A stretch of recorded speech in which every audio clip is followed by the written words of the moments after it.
গাই ও বাছুর মডেলের ষষ্ঠ পর্বে আপনাদের স্বাগত বন্ধুরা। আমি মডেলটাকে পরিষ্কার করে নেওয়ার পর 2 কোট প্রাইমার লাগিয়ে নিয়েছি। প্রাইমার লাগাবার পর আমি করে নিয়েছি এনামেল পেন্ট দিয়ে রং।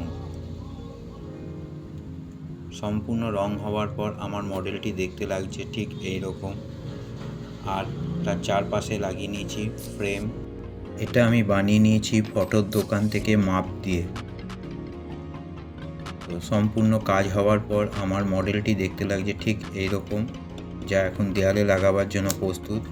তো বন্ধুরা, আপনাদের যদি এরকম মডেল পছন্দ হয়ে থাকে, যদি মনে করেন বানাবেন, তো আমার সঙ্গে যোগাযোগ করতে পারেন। আমার ফোন নম্বর দেওয়া থাকবে ডেসক্রিপশন বক্সে। তো আজ এই পর্যন্ত, আজকের মতন আসি। হর হর মহাদেব।